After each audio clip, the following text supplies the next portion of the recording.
It took a while, but this is the last figure that I will be reviewing for the Wave 1 Tyrannosaur series. Then I will delve into something non-dinosaur related briefly, then go straight into the Wave 2 series. This is Guanlong.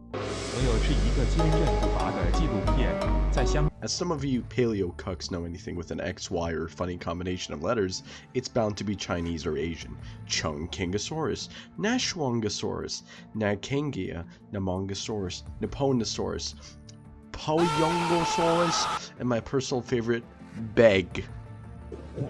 How does that work? If being full of shit was an occupation, this would be it. This guy is small as shit. Like, this isn't an understatement. Compared to my ruler, I'm not even gonna properly measure it. I just want you to see how it looks compared to my ruler. I thought this guy would be bigger, but yeah, technically compared to some, he is pretty decent thanks to his tail.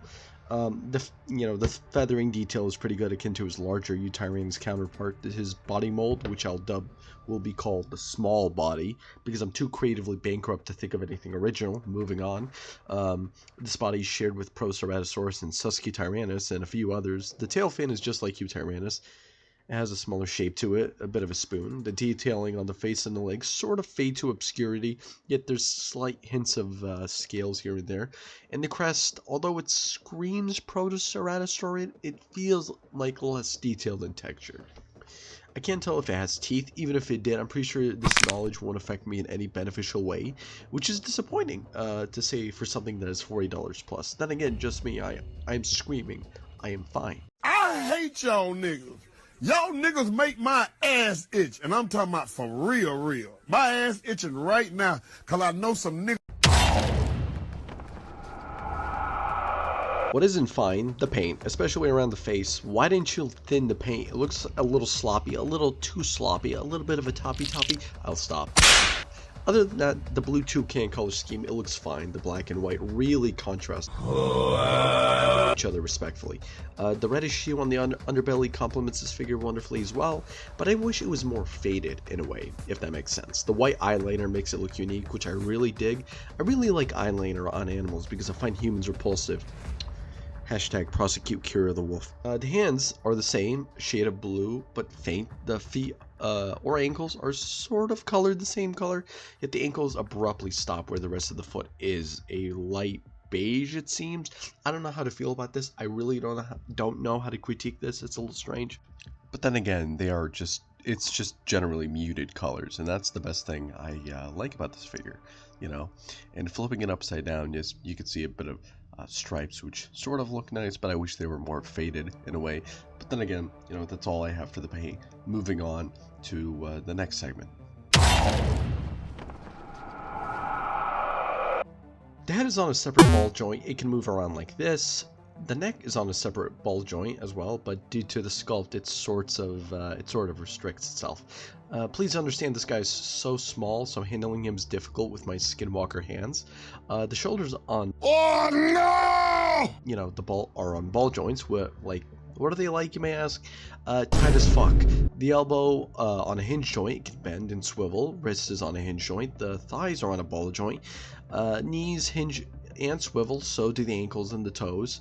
But technically, I think the toes are on a bit of a ball joint as well, more or less. The torso is on a ball joint as well, but you won't be using it as much. Let's be honest, the tail is on a ball jointed bendy wire. Nothing more, nothing less. The articulation of this guy and its kin are very adequate. Nothing much to say. The jaw can open this wide. The box this cutie fuck comes in is very similar to the 1/6 scale Raptors, but a bit smaller. I like the size, turn it around, see the product information, same old contributors and shit, the same collect them all aesthetic. He comes with a card, dog shit art style, dog shit base, and the thing that can't stand for shit, you know. The alternative feet, you know, are small as shit. Do not lose them, please. Bending toes and toes that are lifted off the ground. Same old, as usual. And yeah, that's about it for the accessories, and nothing more, nothing less, unfortunately. Size comparison. Time to show you this guy on the shelf with the rest of the Wave 1. Some Mattel figures, And here is it next to the previous dual review, 1/18th Protoceratops, and Psittacosaurus. They're pretty small. I don't know how David's going to pull off a Stereophysis or Compsognathus if he ever does, but God forbid. For the size and price, again, he doesn't impress me too much. Don't get me wrong, I love the color scheme. The articulation, despite being limited, and the package it came with, but it just feels a little too fragile at times, especially at the feet. It's a shame because as much as I prefer smaller figures at times, this guy feels like he can't hold up. I feel one wrong bend could cause breakage, and due to this, I'm afraid to handle him and others like him. I suggest you get a Zuniceratops in regards to better stability for somewhat lower price. I don't know, man.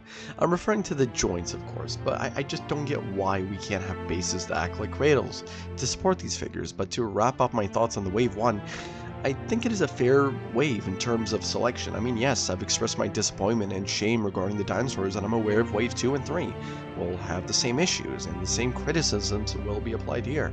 But having T-Rex, a smaller 1/35th scale counterpart, a juvenile variant, Guanlong, Dilong, and Tyrannosaur, it's a fair roster to begin with. Not something I would have chosen, but it's hard to complain about. The colors are more natural and more realistic compared to the Ceratopsian series. Yes, the Ceratopsians have some interesting color schemes, some realistic, but not very realistic at times. Here, the Tyrannosaur series didn't really improve on anything besides colors, which sorta broke my heart. This campaign was hyped for and had a lot of anticipation. This was supposed to be the remedy to what I could never uphold or obtain. Not just me, but other enthusiasts as well. I was fine with the limited articulation because I knew these animals could never really do like anything dynamic as SH figure arts, and I'm fine with that. But if crucial articulation is missing, then well, it's a shame. I'm sorry for this pathetic rant in the end, but it's the same old, same old. I hope you enjoyed this video. Like, share, and leave a comment to see what's up with the world. Good day.